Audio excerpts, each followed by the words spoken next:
but I do a lot. I'ma make a toast, cause we still alive. No big, I feel like Pac. I shoot a shot. I'm coming in hot. What's going on, everybody? Welcome back to East Coast Rivals. To my right, Jacob Southpaw Ciesla, and to my left, Scott Braveheart Baylor. I'm Michael McCormick. What's going on, boys? Fuck was that? I don't know. I had a feeling it was going to come out a little flat, but you know what? A good laugh will get the energy going. I think we do that on purpose just to fucking throw him off right off the gate. Okay. Both of them, literally, I said, what's going on, boys? They both just look up at each other in dead silence. Don't say a word. That was pretty fucking great. Well, hey, let's jump right into it then, because that intro was fantastic. So, no other sports to talk about other than football. So let's start with college. And pretty big upset this weekend. Jacob, I know you're ready to talk about this. Clemson going down to Notre Dame.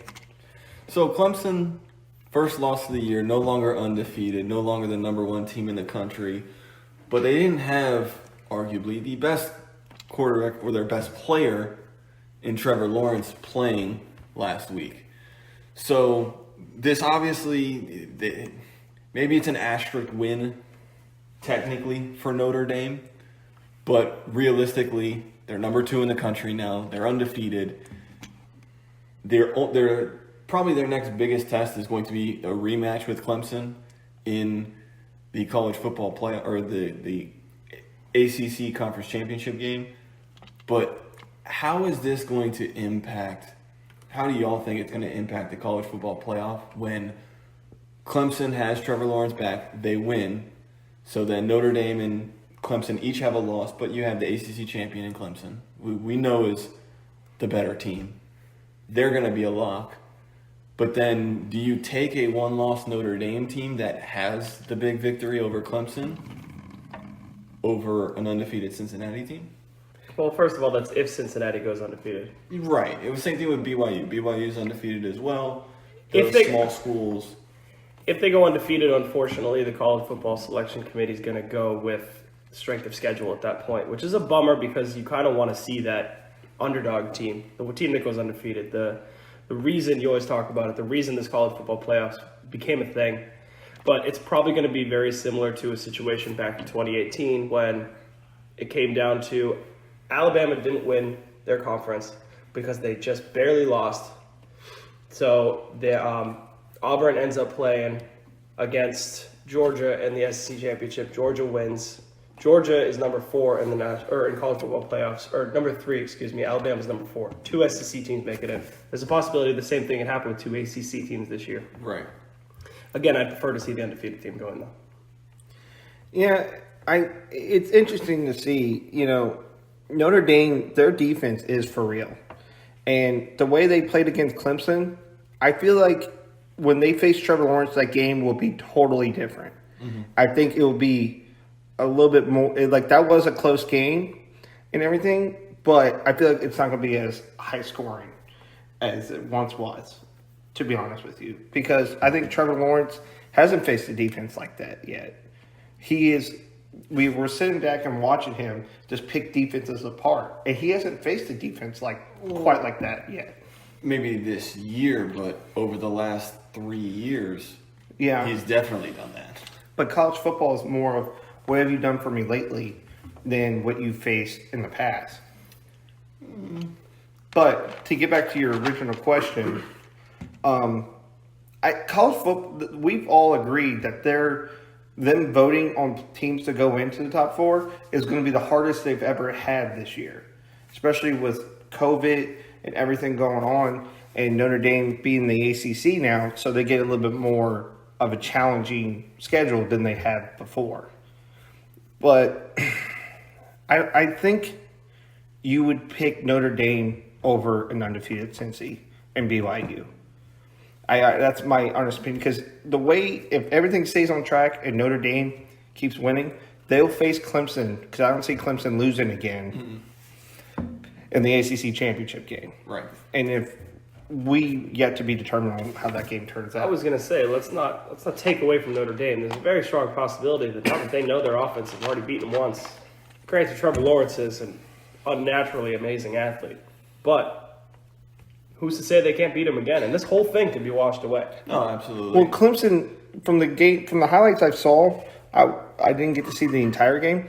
They weren't really in sync as they would usually be. Well, and it's because they had a true freshman quarterback. But he still looked good. Oh yeah, because he was a former 5-star recruit and he was Yeah. playing at Clemson. So there's a reason he wasn't redshirted right away. Very similar like Justin Fields. Like he wasn't redshirted right away either, and he got playing time. Maybe not as much. And it's the same thing for this kid. It'll be a new game plan with Trevor Lawrence instead of him. Yeah, and that's what I don't think Notre Dame will be. I don't think they give up a lot of points to a true freshman quarterback in his second career start. Can you imagine what Trevor Lawrence is going to do? A guy who's won a national championship and is, we all know, the best quarterback in the country. So can we all agree on the fact of if everything keeps going as it's going, Notre Dame Clemson can pretty much lock themselves in for a college playoffs if the season keeps going the way it is. Yeah, and if Notre Dame it's a close loss, I think that would solidify. If it's like a blowout loss to Clemson, There's something to consider. then I think then it raises the question of, okay, what do we do with Cincinnati? What do we do with BYU that are undefeated? And Notre Dame a one-loss team, but that one loss was a bad loss, and their biggest win was against the same team that they lost to, but didn't have their starting quarterback. So that's why I'm wondering, how much do we value for Notre Dame? How much do we value that Clemson win? Yeah. Without Trevor Lawrence. Because in my opinion, and I've said before, I don't believe any Big Ten schools are making the college playoff, even if an undefeated Ohio State. Because Saturday they had their Maryland game canceled, in which two of his brothers actually been playing really good football for Maryland. I'm not saying that they were going to be like an upset alert, but you don't know. That game's been canceled now. I didn't even know that he went to Maryland. Yeah, and I've been very critical of the Big Ten to give zero wiggle room to make up these games, but they didn't give them a chance to make up the games, Right. and that's not fair in this world. But at the same time, we live in a COVID world, and there's nothing we can do about it. But it's terrible because Wisconsin to me is a team that they could have made the college playoff the way with that quarterback, but he ended up getting COVID, and we'll never know. Yeah, I mean, I think it's almost getting to the point where it's like Alabama seems like they're going to be a lock. Mm-hmm. The winner of the ACC is going to be a lock. I wouldn't put Alabama as a lock yet. Well, I mean, Assuming their schedule, who they're gonna assuming lose they to. get through, and look Texas at A&M. maybe, but just going back and looking at the SEC, how many teams are undefeated or only have one loss in the SEC? But we also and it's just Alabama and Texas A&M. I'm just putting a little. Georgia's got 2 losses. Florida's only got one. Florida. I'm gonna throw this stat out here. Let's look at the SEC schools right now. LSU is not the same LSU. No, they're Auburn is not as good as they were.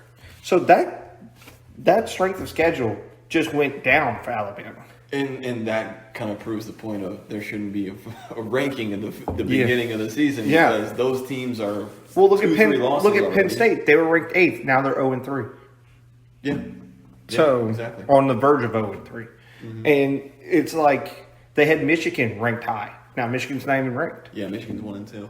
Yeah, and they're facing Wisconsin this weekend, at least as of right now. So it's gonna get hairy towards the very end of these conferences. I mean, I think by process of elimination, I don't know if that. I know you said earlier it's going to be a very tough decision for them, and I think by process of elimination, it's not going to be as tough because, like I said, there's really only the winner. The winner, of the ACC is going to be in there. The winner of the SEC is going to be in there. Outside of that, I mean, I don't think there's an undefeated team in the Big 12. I don't think there's. I mean, the Big Oklahoma 10. State, I think they're undefeated. I'm not I'm sure. not really sure, but I'm not throwing a stat out there, guys. I'm just. I'm not 100% They're sure. one loss. yeah. So I don't. And then if the Pac-12 and the Big Ten have more cancellations and they're not able to finish their season, that eliminates 2 big conferences. It might be easy for them to be like, hey, it's. What about the runner-up for the SEC? What if Texas A&M has 1 loss? What Texas A&M got whooped by Alabama a few weeks back. So what I want to know, and Alabama's in the driver's seat for the SEC championship now. Yeah, but So it's going to be Alabama, Florida. So it comes down to that game. So let's say Florida ends up winning. all right, now we have a fourth spot Exactly. that it's up to debate because Georgia, no offense, is out. yeah, with two You don't losses. say no offense. I watched the ass whooping of last weekend. They're out of it. It just comes down to Texas A&M, Cincinnati, BYU. I don't know who you. The bummer is, and granted this is the AP, but the Cincinnati's sitting at 7, BYU's sitting at 8. I'm mind blown that they're even that far down. Well, if Texas A&M loses again, then you could pretty much bet that Texas A&M is going to be jumping, or not Texas A&M, Cincinnati's going to jump to 5. Yeah. Well, Florida's still at 6, and Clemson's still at 4. So I don't know if that will change much throughout the rest of the season. It's really going to come down to the championship game. So would Florida, if Florida loses in the SEC championship game, they're separate conferences than Alabama, right? One's the East, one's the West. Yeah. So if Florida loses to Alabama, 2 losses, they're done. yeah. Yeah, and right now I'm trying to check the schedule really quickly for Alabama. Alabama's got They 3 do games not. left. They've got Kentucky, Auburn, and Arkansas. the LSU game is postponed, so they might be able to replay that. Well, yeah, they that's are four. going to replay that, but Definitely. you're facing 4 non-ranked teams. Auburn's Auburn's ranked 24, But- currently that can always change. So they're probably not going to lose, which The means rest of the way. A&M, because they're in the same division in the West. Yeah. It doesn't matter what if A&M goes undefeated too. They're not going to be playing for. They're going to have 1 loss, but they're not going to be playing in the conference championship. So would does they- that make them? Yeah. So What do you this do? is so then this scenario. Let's say Florida beats Alabama. Florida, then all 3 of those schools have 1 losses. A&M, Alabama, Florida, but Florida won the conference, so they're a lock. Who do you take between Alabama and A&M at that point? And Cincinnati if they go undefeated. Well, here's another And then scenario. the Notre Dame. Clemson, there's a very good chance Clemson beats Notre Dame Yeah. in the AC championship, right? Yep. Florida beats Alabama. Now, the current top 4 teams of whatever that situation is, excluding Ohio State, because I'm assuming they're probably not going to offer them up if they only have 5 wins. Now, what do you do? Is it 2 ACC teams and 2 SEC teams? What do you do in this situation if Florida loses to Alabama in the SEC championship game? Do you take a 2-loss Florida team over Absolutely undefeated not. Cincinnati team? Trust me, they won't. They won't. They will not take They- a 2-loss team unless they don't have another choice. We've seen it before. Look at was it 2019 when Georgia was a 2-loss team? Game came down to the wire against Alabama. We lost in the last couple seconds. Everybody was up in arms about the fact that Georgia didn't make it in, and Because Notre Dame, correct, Notre Dame got made in. it and then got spanked, and everybody was like, "Well." and Georgia your would've 2 put up losses another were fight. against the number 1 team in the nation. And it's just like, They will not put a 2-loss team in the college football playoffs. can I ask you guys a question about Notre Dame? They did the ACC this year. Do you think they go full football next year in the ACC, or do they go back to being independent? I think they'll probably want to wait it out and see what happens with the ACC championship game. If they lose to Clemson and then they end up still making the playoff because they played in a conference championship game, they lost to the number 1 team in the country, and that's their biggest win was against the same team, and they only have 1 loss. They played for a conference championship, whatever. If they make the college football playoff, they might think this is a bonus for us. Maybe we should do that. But if they don't, they're going to be like, well, what the heck? It doesn't matter if we're in the conference or not, because even if we're in the conference championship game undefeated, losing it, it still doesn't help us make it. So why not just play our own schedule like we have, go undefeated, and we know it's worked for us a couple times before. Like when they played Alabama back when it was still the BCS, and they were undefeated, played Alabama in the national championship with Manti Te'o and his fake girlfriend. It's worked for them being independent. And we completely forgot about Oregon out there? They're not that far off. from being top 10. Played one game. Yeah, so Well, far. and that's the other concern with teams like Oregon is if they don't play 6 games, and even if they do play 6 games, is a 6-0 Oregon team better than a 10-1 Notre Dame team? It just depends. It's gonna be interesting to see how they do this. Yeah, I But- think it could potentially be the toughest that they've ever had to do because of what's going on, but also a lot of the scenarios that we brought up also have to happen first. Because we can all agree Alabama's going to go undefeated the rest of the way, unless something drastic happens. I don't know if Florida will go undefeated the rest of the way. I don't know. They are a good team, but they have not been a disciplined team. If they don't, they're still in. We're still in the SEC championship. But if they have 2 losses, it doesn't matter. Yeah, They could win the SEC championship and maybe have a chance to get in. But They'll be 11-2. yeah, I know they won't have that many games. With They've 10-2? they've got 4. They got 5 games left, so they play in even 10 games, and then they'd have the 11th would be the conference championship, so they would be 9-2. 9-2. Just in case if they do lose one. Yeah, And then you have an undefeated BYU and undefeated Cincinnati. Well, let's have that argument is that which one of those schools do you put in over each other too? If there is an opportunity for both of the schools to possibly go to the college playoff, which one do you pick? BYU doesn't. Cincinnati has a little bit harder schedule than BYU. God, it's crazy. You know, you just keep sitting here and thinking, who do you put in? Who do you put in? Expand the fucking playoffs.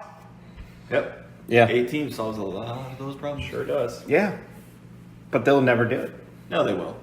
They're Eventually. trying to They've been in figure out the discussion about it. dollars because they don't want to take away bowl games. They don't want to start it too early, this and that, blah, blah, blah. But yet, Division I AA has been doing playoffs for a long time. So they can mold them on, they can do something. You know, how they currently have like the bowl games of the top Final 4. It's like the Sugar Bowl and the Rose Bowl or something like Usually, that. yeah. And then the winners of that just plays in the national championship game. Okay, well, the first games you play are just another game. And then when you get down to the Final 4, then you have those bowl games. Mm-hmm. Or, I mean, there is the possibility that you can make all of those games bowl games. Then you've got, It's 4 versus 2. yeah, but then you've got 4 teams playing 2 bowl games, and I don't know how they're going to, Yeah. I guess Still have that's trophies. frowned upon. But still, fuck the president of Big Ten football. Rough. All right, guys, let's transition away from college and let's go to draft day and make it to the NFL.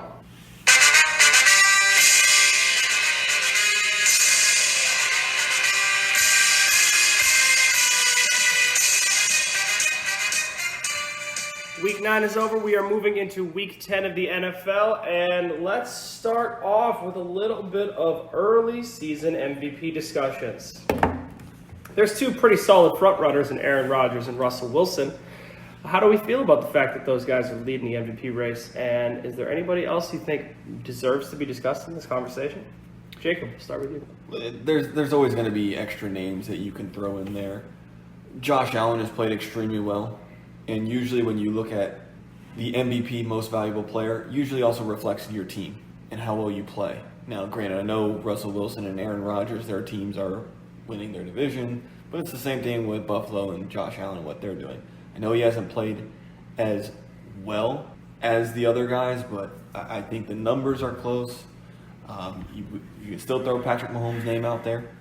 But if I had to pick an MVP right now, it'd be Russell Wilson.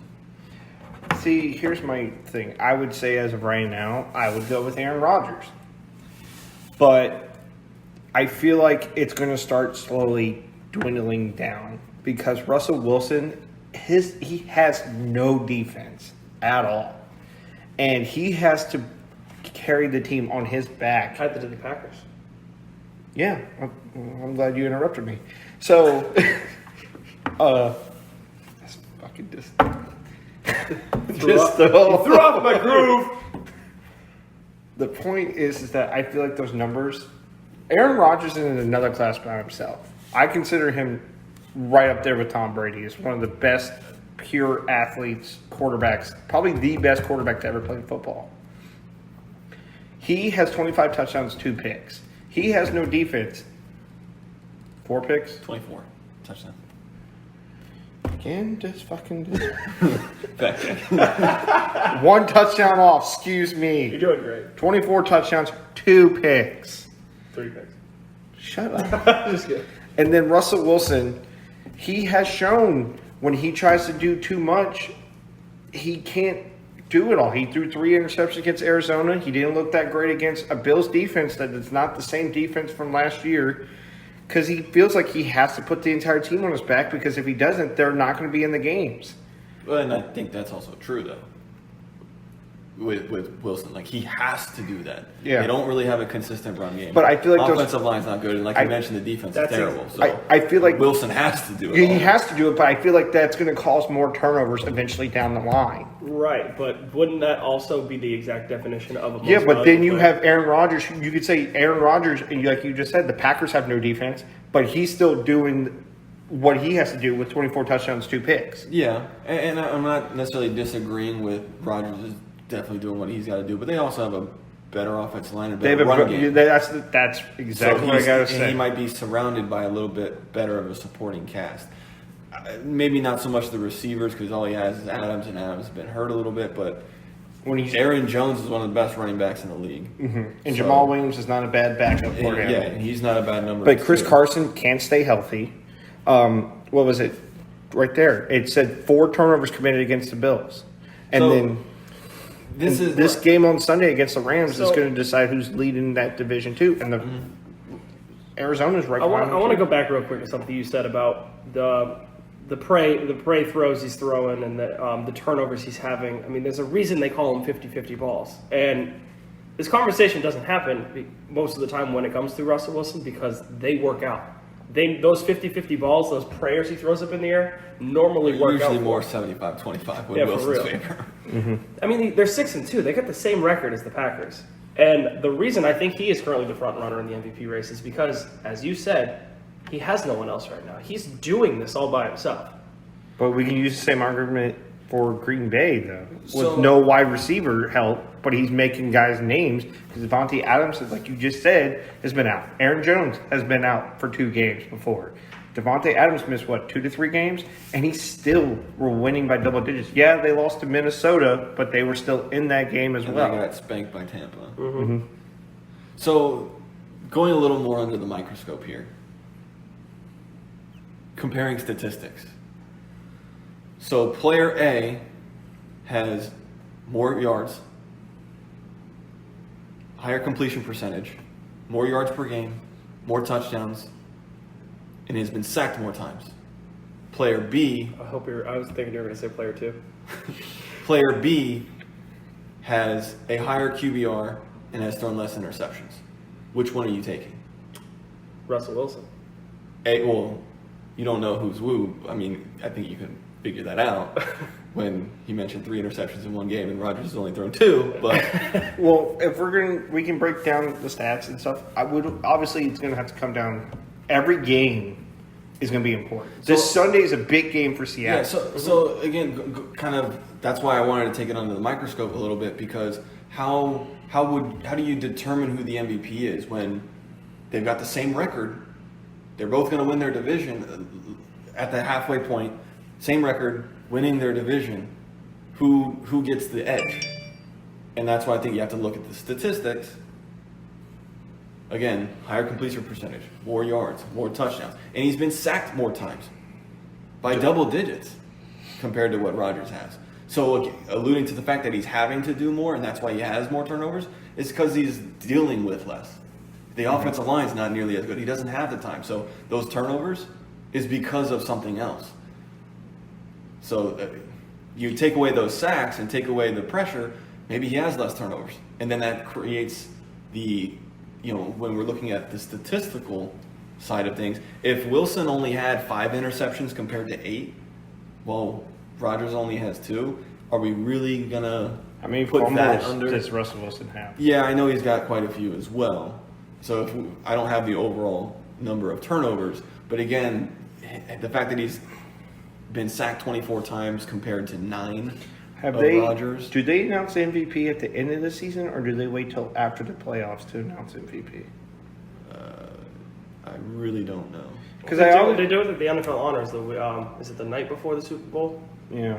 Because I always feel like you should wait till after the playoff, but at least now I know that's what they do. Yeah, it's the night before. But I just don't. As of right now, Seattle to me, if they do the 16-team playoff or whatever, they're going to get in because of the 14-team playoff. But I think they're going to be an early exit in the playoffs. But I see Green Bay going a little bit further for the reasons why you just said. They have a running game. Seattle does not have a running game. Chris Carson's good, but he's not on the field enough to be effective. So again, let's look at it from, if you took that player off that team, the better team is Green Bay. So who's most valuable to their team? It's definitely Russell Wilson. But if you take Aaron Rodgers away from Green Bay, Yeah, they're right. They're probably in this. They're not as good. no, we suck but again. Yeah, but would Green Bay still win more games than Seattle if both quarterbacks weren't playing? Because Green Bay, I think we can argue, has a little bit better of a defense, and they've got a better run game, and they've got a better offensive line. So they're a better team without Rodgers than Seattle is without Wilson. Yeah. If that makes sense. It does. And, I mean, you're talking about the rushing game of the Seattle Seahawks. I mean, if you look up who their highest rusher is, it's Russell Wilson. Mm-hmm. Their quarterback. so we can literally do a pros and cons list between these two. Scott's like, we'll call it a draw. We can, though, because this is an argument that's going to go down to the last game of the Oh, year. yeah, absolutely. Yeah. Yeah. So, host? One more thing on the MVP talk. Well, I was going to say, feel yeah, like- who are you taking? Who am I taking? Yeah. He said Russell. I'm taking Russell, Okay. but one person who I feel like is getting zero credit and deserves to get way more than he is Kyler Murray. Yeah. He's the first quarterback with 2,000 yards passing and 500 yards rushing in the first 8 games. I mean, his QBR is wonderful, but Stats for your Scott is right. Scott facts coming true. 1 out of 100. I think we got a decent amount of games left for him to possibly put his name in the hat for MVP. If they win Sunday and Seattle loses and they can somehow go up into first place, you never know. Yeah. I mean, we'll see. I think at the end of the season, Russell Wilson is going to take it, not only because of the fact of what he's doing this year, but he's never gotten an MVP vote. And this man has been playing like this since he came into the league. So I'm about 95% sure he is a shoo-in, but there's other opportunities out there. I just think if we're going back to statistical, Kyler's a little further out. He's outside the top 10 in yards, touchdowns, and QBR. So that's my only argument against Kyler. And don't call me a homer for this aspect, but I'm going to say this thing. Big Ben has had 18 touchdowns, 4 interceptions this year. If we're going to use the value of if you take somebody away from a team, how valuable is he to that team? Well, Clearly. Yeah, but it's the same argument with what we have been making with the other guys. Pittsburgh has a much better defense. I mean, they went, 8-8 last year without him? So Shit, I wouldn't say much better for defense. They win by a hair every game. Either way, they went 8-8, and he played 2 games last year. So, Game and a half. is the value of him being on the field as significant as? Clearly Rodgers it or was because, Wilson? but it is. But they still went 8-8. I don't think you'd They're see. currently 8-0. I don't think. They're 8-0. Careful now. Oh, Careful. you better knock on wood right now. You better knock on wood. Yeah. Don't jinx yourself. But I'm just saying, this is Cincinnati's why looking they pretty said. This is why they said, with him being out there, they're back to being a Super Bowl contender. Because you look at that offense last year, they were non-existent. The defense had to score most of their points. But that's to say if they even get those opportunity or chances. You don't know. But if you take away a person off a team and figure out their value, you take away Big Ben off that Steelers team, they're not 8-0. No, of course not. They're 8-8. But again, I just think if you take Rodgers away from the Packers, they've got a whole lot less to work with. You take Wilson off of the Seahawks, they've got a whole lot less to got work nothing. with. then if Who you is their take Ben backup? away, that team is still talented enough to go 8-8. Like they Then did we last could use year. the same thing for Josh Allen. If you take Josh Allen away. Who's Russell Wilson's backup? No idea. All right. Let's transition away from that and let's talk about Week 9. Some seriously disappointing losses and some kind of impressive upsets. Any highlights you guys want to bring up about Week 9? I do. Go for it. Okay, to transition here, the Steelers are 8-0,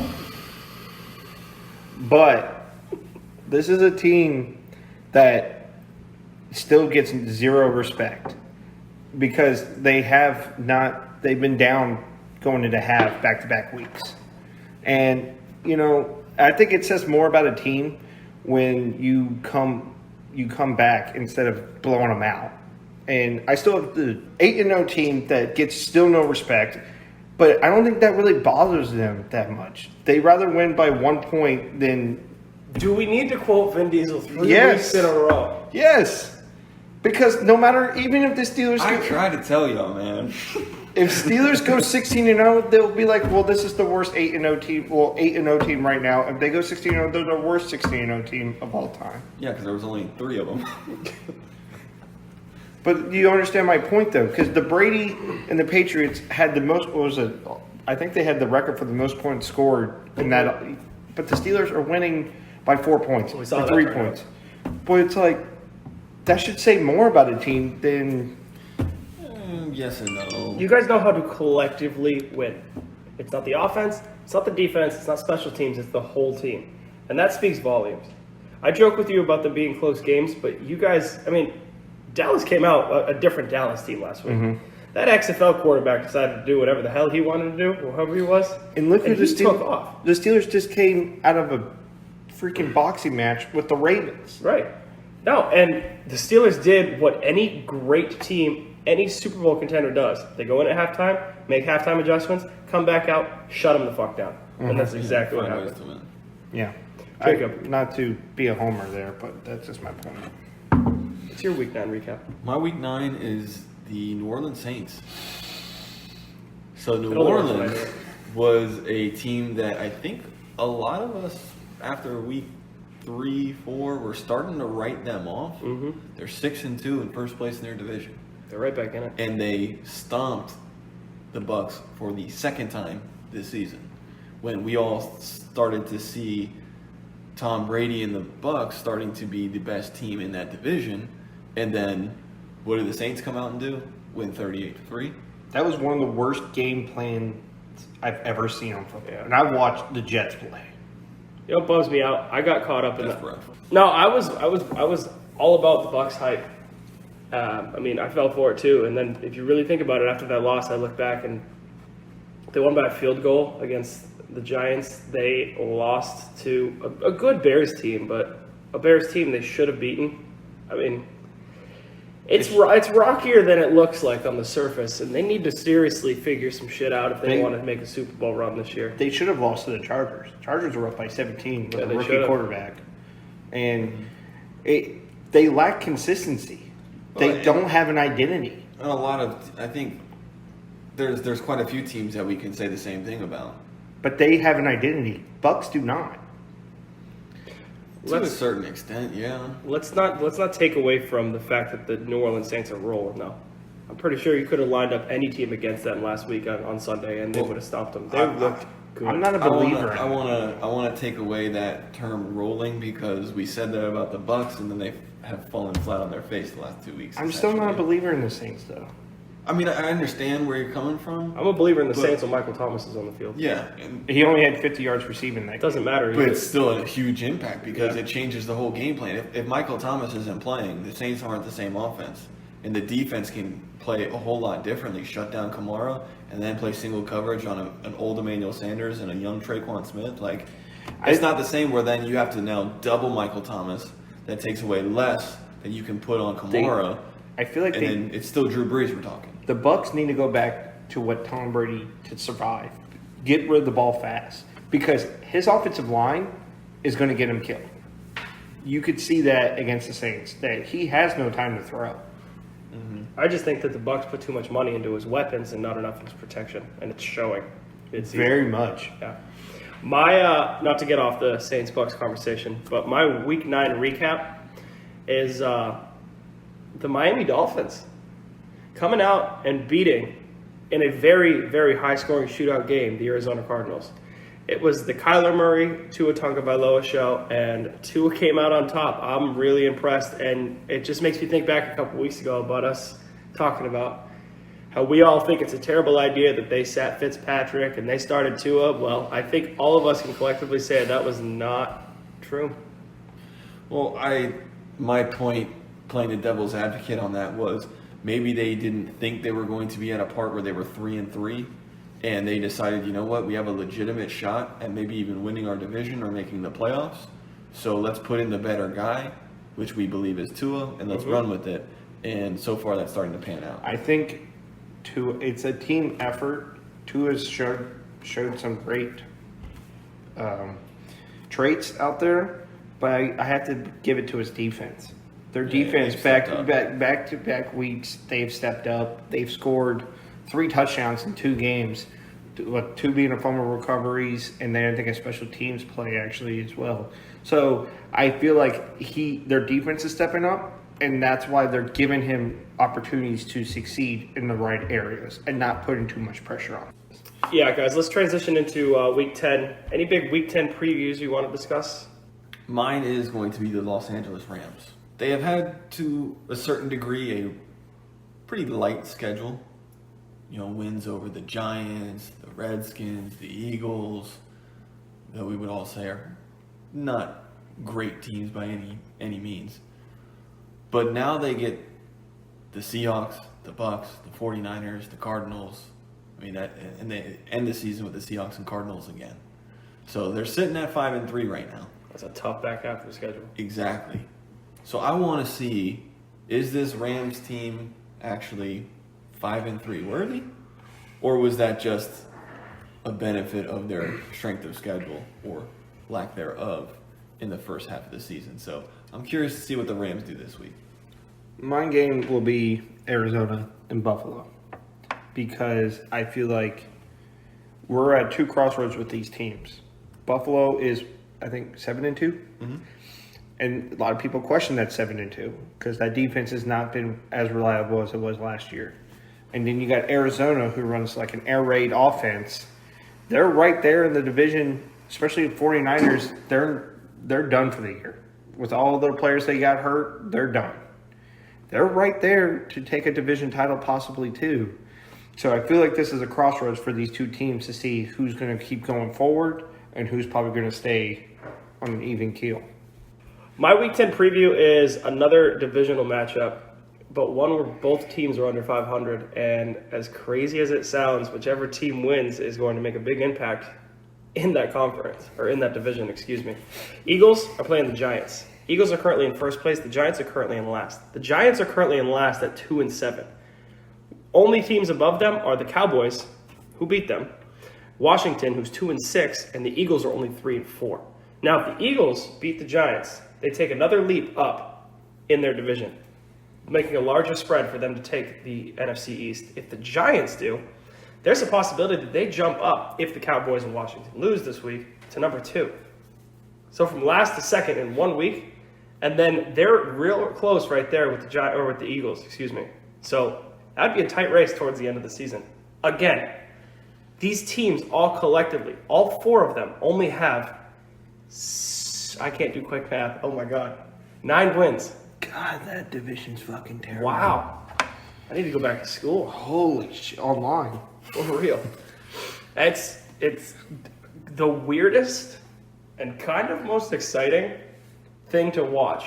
That right tie now. is going to come into play, though. It's like the best of suck, if you can think about it. This is why I don't think ties should happen in the NFL, but that's up for another debate. But that's kind of the good thing about ties, is it does throw so much fuel into the fire. Let's transition away from Week 10 and let's go into our pickups. Who wants to start with tonight's game? Tennessee Titans versus the Indianapolis Colts. Scott, go ahead. So I don't know what to think of the Colts. 1 week they look like a contender, then the next week they just look like dog shit. So they do have a great defense, and you don't know what Phillip Rivers is going to do. And then Tennessee, they're still trying to figure themselves out. They lost to Pittsburgh. They lost to Cincinnati. They got destroyed by Cincinnati, actually. So I think they get back on track tonight, and I think Tennessee wins. Hopefully, Indianapolis can go in the right direction as well after that Baltimore fiasco. I've got the Titans winning as well. I think their offense is more cohesive right now. They have more consistency. The running game, what Tannehill's done with those receivers and A.J. Brown. Phillip Rivers with the Colts, all over the place. I know they're above 500, but Imagine if they had Sam Darnold at quarterback next year. you never know. Or it could be Jacob Eason. Or it could be Jacoby Brissett. Jacob Eason. There's so many possibilities there. But yeah, I got the Titans winning this one. I think they're the better team. I've never really been a big fan of Phillip Rivers. However, they're above 500, so you got to give them some credit. But I like the Titans too much. I keep forgetting Jacob Eason got drafted by the Colts. Round 4. Yeah, why don't they give him a chance? I bet you anything this is going to be a game that comes down to the fourth quarter. But I'm not going to sound like a broken record here because I was going to say exactly what both of you guys said. I'm taking the Titans to win the game. Sunday at 1 p.m., we are doing the Washington football team versus the Detroit Lions. Jacob, go ahead and start us off. I got the Lions. Stafford, we always know, is one of the most underrated quarterbacks in the league. They played decent at times. The Redskins, football team, Washington football team. I have We got canceled now. Yeah. I have no idea what to think of them. The defense comes to play good, 1 week. Offense is inconsistent. They have no idea what they're doing at quarterback. Now it's Alex Smith again. Congrats to him, though. Yeah, it's definitely a good comeback story for him and everything that he's been through with the injury and the recovery and all the infections and surgeries and this and that. I like the Lions in this one. You could see in the last game that when he came in for Kyle Allen, you could see he was a little gun shy. That's why he threw 3 interceptions. And they don't really have any offensive weapons, like you said. Yeah, outside of Terry McLaurin, that's not much. Yeah. And Detroit, to me, they're in the same boat as Washington, but they're not as bad as Washington. They're just a little bit better version of it. Mm-hmm. So who you got? I'm going with Detroit because of Adrian Peterson. And like I said, they have a little bit more of a better situation than Washington does. But good for Alex Smith, though. You're going with Detroit because of Adrian Peterson? What about DeAndre Swift? Because I'm going with Detroit because of DeAndre Swift. When that man is hot, that team wins. When that man is not, they lose. Mm-hmm. And this weekend, he's going to turn up. And they're going to go ahead and take a win against the Washington football team. Yep. Sunday at 4 p.m., the Buffalo Bills versus the Arizona Cardinals. Possibly one of the best and tightest matchups of this weekend. Scott, who do you got? This game is going to be interesting. Like I said, it's going to be a crossroads for both teams. You got the air raid offense with Arizona and a Bills defense that hasn't been consistent at all this year.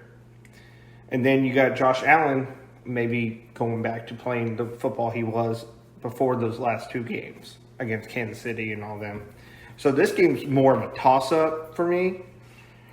But I'm going with Arizona with the upset. In Arizona, that turf is dog shit. It is, though. It really is. They're traveling out west. It's not turf, it's actual grass. They pull up the field. Is it? Yeah, that's why it's such dog shit. Okay. But that defense, with their safeties, they give up too many big plays, too many yards. I like Arizona in this one. I'm sticking with it. I like the Cardinals as well. I think Kyler, in another quarterback duel, I think this time he's going to do everything he can to get the win over Josh Allen. And again, Josh Allen's been a little inconsistent as of late. And Buffalo doesn't have a pass rush. Mm-hmm. So I think too many weapons on the Cardinals side of the ball. Kenyon Drake is healthy in my play this week, and that can have a huge impact with their running game and their balance in their offense. So I like the Cardinals.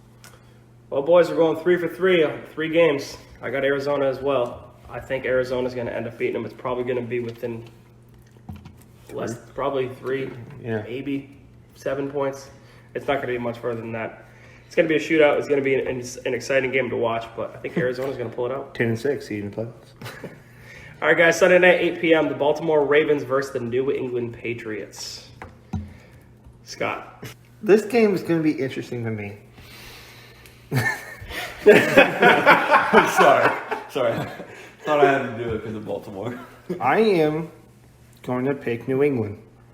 Dang, I gotta change it. I tried to guess what y'all were gonna pick on this, and I had us all picking the Ravens again, but I gotta change it. I'm taking a shot with New England. Fuck. The reason why is because the Ravens, Lamar Jackson still hasn't proven to anybody if he can pass. And Gilmore may be back this weekend on Sunday, they said. So that, and then you got the McCourty brothers outside. He hasn't faced a secondary like that this year. And he's going to have to run more. So I feel like the Patriots are heading in the right directions. What? So you're saying that the Patriots secondary is better than your Steelers? Yes. Yes. Okay. Yeah. We actually have the best secondary of the league when we're healthy. When Gilmore's healthy, they do. And this is without Patrick Chung, right? Yeah. Yeah. So that you can minimize him and his running ability. I feel like they're heading in the right direction. 10-6, boom, stay in the playoffs. Jacob. I got the Ravens in this one. I mean, I know you're talking about the Patriots secondary, and I know Gilmore didn't play last week, but we watched Joe Flacco and the Jets put up 27 points, which they haven't done all year, I'm pretty sure. So that's alarming to me. Yeah. So I think Joe Flacco, in only his second start this year. There's a difference between Joe Flacco and Lamar Jackson. But Joe Flacco, who hasn't really played in the last 2-3 years, is a backup quarterback and is washed up. He's literally like Tony Romo to me. He doesn't get the credit that he deserves. Look at he passed Joe Montana in passing yards. Yeah, he's a Super Bowl. He won a Super Bowl, but that was also because he'd been a starter for a long time. So you go from a quarterback. That was You're going 5 years ago is when he was actually decent. Yeah, but he could still pass better than Lamar. Maybe not. So you're taking the Ravens? I'm taking the Ravens. I think they're too talented on both sides of the ball compared to what New England has. And that's my concern. We're not even talking about the Patriots and their struggles. And I know they ended up scoring 30 points, but it's the Jets. They're the worst team in football, and they were only scored 10 in the first half. Mm-hmm. They weren't I don't know. Well, I'm not going against my team. I'm picking New England. But there's going to be 3 things that need to happen for New England to win. A, our offense needs to focus and play sound football. We need to play the second half football we played against the Jets. Nothing before that. Our defense needs to do one of 2 things. Actually, they need to do both. Well, no, they need to do one of 2 things. They need to either shut the fucking run game down or not let a single ball get thrown successfully. If they're running the ball decently and they're throwing the ball decently, we're not winning the game. I do not see our offense putting up that many points. But if we can shut down the run game, our secondary will do the rest. They run the same type of offense in a way as well. Because Cam Newton's more of a run first than pass first. So that's actually what's really interesting about New England and the way New England does what New England does. How many rushing attempts did Cam Newton have last week? Was it 5, if that? Yeah, he was passing 3 of which pretty were good. scrambles. Reason being is because that is his biggest strength. We hid his biggest strength the week before so that way we can exploit it against the Ravens because they're looking at Jets film. Granted, they're looking at film before that, but they're thinking, well, Cam's back. He's getting back in the groove. They're going to keep him in a pocket. No, it's not going to be that's not going to be the offense we come out with this next week. And Calais Campbell may not be playing, so that's a big hit to that Ravens defense as well. If we get Stephon Gilmore back, I'll feel more confident. I am terrified for this game Sunday night, and I have a feeling I'm going to be cussing at the TV a lot, but I'm taking the Pats. I mean, I legally kind of have to. I have a binding contract, actually. But Monday night, Minnesota Vikings versus the Chicago Bears. As Scott said earlier, this is the snooze fest. I'm going with the upset and going with the Vikings. I don't really believe in the Bears. That whole 5-2, 5-1, wherever they were at. Well, now they're sitting at 5-4. I think the Vikings, we all weren't expecting them to be where they're at with only 3 wins. I think we expected them to be maybe where Chicago is, sitting at 5-4. So I'm going with the Vikings. I think they have the better offense if they play consistent. Like if both teams play up to their potential, the Vikings are the better team, and that's why I'm taking the Vikings. I'm picking the Vikings as well. Dalvin Cook is playing out of his mind, and he's starting to get that talk of being the best running back in the NFL. They're finally using him the right way because they know before they were relying on Kirk Cousins a little bit too much, and you can't do that. And they're a quarterback away to me from being a contender. Not a Super Bowl contender, but a contender in that division. Kirk Cousins is not going to help them win the division. And Justin Jefferson, for the love of God, catch a pass this weekend. But Chicago's too inconsistent. They're having troubles with the quarterback and the head coach are butting heads now over the offensive game planning. So if Nick Foles plays bad again, they may switch back to Mitchell Trubisky. I don't know if they'll do that just yet, but Bears have been struggling. Vikings have been rolling. I don't see it changing this weekend. Vikings got the game. Top 5? Top 5 time. Top 5! You're going to have to do that every single time now. Single time from now on. Go ahead, top 5! You're first. You gotta say it right. I don't know why that's so funny. You're first. You gotta say it right. My top 5! You're first, go ahead. We're doing all 5? Like I love doing it like that. And let's try to keep it real quick. Number 5, the Bucks. I still feel like they are a good team. They'll figure out their consistency to be more consistent down the line. But with that defense and defensive line and everything, they didn't show up this past Sunday, but we'll wait and see how that turns out. Number 4, I have Seattle. Russell Wilson still doing what Russell Wilson does. Hopefully they figure out and get a running game and give him some more help. And hopefully Carlos Dunlap, that trade they made, comes in pretty good for them. Number 3, I have the Saints. I still am not a full believer in the Saints, but right now, with Michael Thomas being back, I think they're going to start going on a run to a division title, and we'll wait and see how that defense holds up eventually. Number 2, I have the Pittsburgh Steelers. Because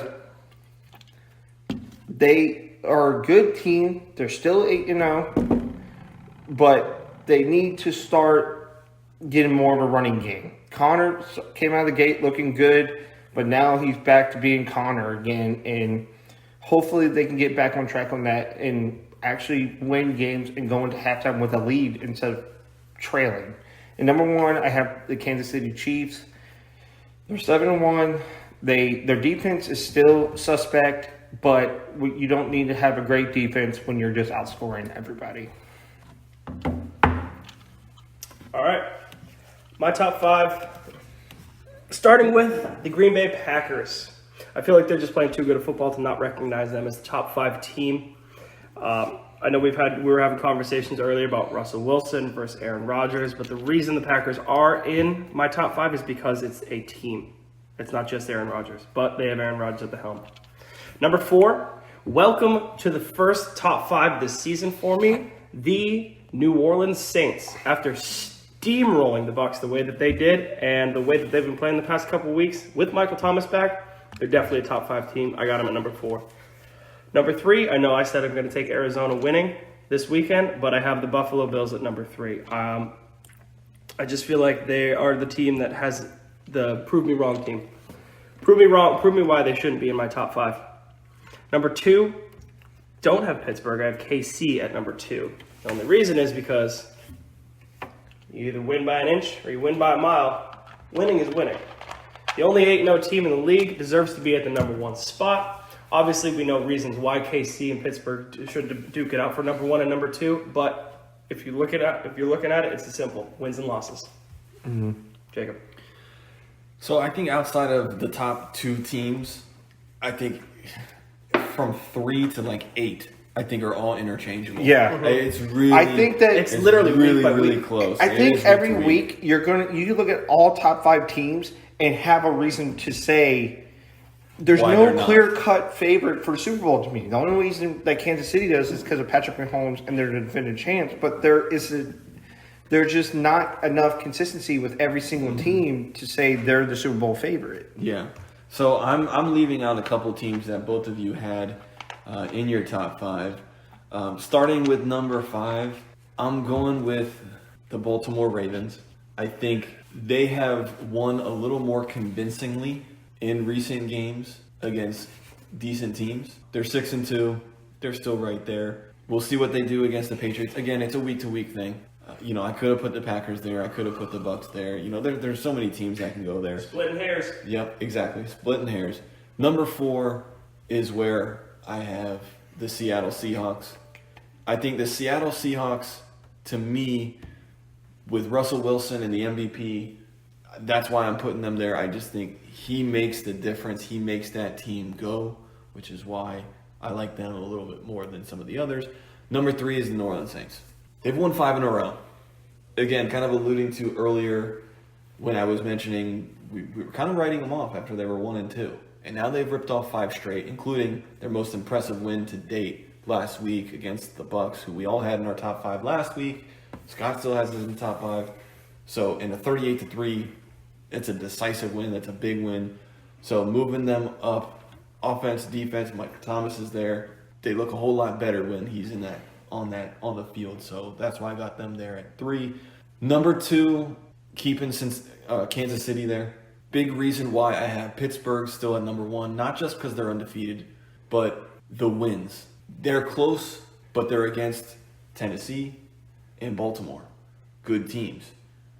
Kansas City's wins have also been close outside the Jets, which you should expect that. Hey, easy. But some of their close wins, like they won this weekend against Carolina 33-31. I mean, not saying that Carolina's a bad team by any means, but Carolina's also not a Tennessee or a Baltimore. So a close win for Kansas City compared to a close win for Pittsburgh, again, level of competition. Pittsburgh has a bigger win. That's why I still have Pittsburgh at number 1, not just because they're undefeated, but because the teams that they're beating are better than the other teams that they're winning against. So would you say it says, like, Kansas City has not been in a game, like they almost lost to Carolina this past weekend. They haven't been challenged enough as a Super Bowl team or championship team when you're blowing everybody out, but then you face a real defense, you don't know what they can do in that response. I wish KC and Pittsburgh played in the regular season because that would be the game to watch for probably the season. Yeah, that would be 8 o'clock NBC all day. All night, technically. Whatever. It's going to be interesting to see. And with the 14, Pittsburgh needs to that number 1 seed. They need it because of having the week 4 bye. It would definitely help them out. I know we don't have a Kansas City Pittsburgh, but we'll have a Kansas City Tampa and a Kansas City New Orleans coming up. So I think that's going to really start to, again, I know it's a week-to-week thing for us. And that decides Ravens seeding as well. So that's going to be some big matchups to really figure out. Does Kansas City move over Pitt as number 1, or does Kansas City stay at 2, or do they drop even? I couldn't agree more, but hey, let's take it one week at a time. And speaking of this weekend, what are you guys watching? What's to watch this weekend? What are you into? The Masters. Fuck! I was going to say, if we're not all saying the Masters on this, College game days there this weekend. I know, for real. On a whole huge 14, that is? I believe they're going to be it. They're not doing it on 14, are they? Yeah, I think so. I thought they were doing it at the clubhouse. They're doing somewhere. But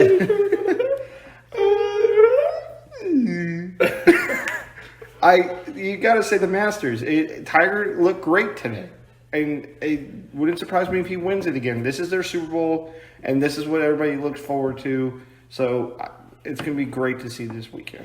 Exciting thing about watching the Masters, and we're going back to back because there's nothing else I want to watch this weekend as much as the Masters. Because let's be honest, Patriots game's probably not going to be as exciting as I'm hoping it is. The exciting thing about the Masters is it almost didn't happen this year. I mean, anybody who knows about the Masters knows it happens in April. Right now it's happening in November. because of COVID. They were able to make it happen. And the next two major golf tournaments are the Masters and the Masters for next year. So that's doubly exciting. But anybody who even plays golf, who knows what golf is, knows what the Masters is. And that's what's exciting. You're absolutely right. It's the Super Bowl of the golf world. Mm-hmm. Let's see if El Tigre can pull out 2 in a row. If not, I got hope my boy Matty Wolf can pull out a Go young Dustin victory. Johnson. The only other thing that maybe will be interesting to watch will be Terrence Crawford fighting Saturday night. A lot of people consider him, after Lomachenko lost, they consider Crawford pound for pound number 1. I'm still on the fence about that. Do you have Crawford winning? Yes, but I wouldn't be shocked if it's really close. Kell Brook is a very good fighter. He's fought big names. You know, his last loss was to Errol Spence. He's fought Triple G. You know, he's fought some of the bigger names. Whereas Crawford, who's Crawford's biggest name that he's fought? It's been a while since he's fought too. Yeah, you can't really say it. So if you had a prediction right now, decision, knockout. I think it's a decision. Decision. I think it goes to a decision. It could potentially be a knockout because I think Brook might come out and try to make a statement and could potentially open himself up. And Crawford could do the same thing. So boxing is so tough because you'd like to think that these guys are smart and they know that they have the power to knock the other guy out. But do they want to try to put themselves in a position where they might open themselves up and get knocked out? I think we could see very similar to like a Lopez-Lomachenko fight where it was still entertaining. It was, you know, round to round. It was back and forth action, but them fighting smart. So I think Crawford will win, but I'm rooting for the underdog here, rooting for Kell Brook. We'll see what happens. I'm Michael McCormick, Jacob Southpaw Ciesla, Scott Braveheart Baylor. We are East Coast Rivals, and we'll see you later. Noonan.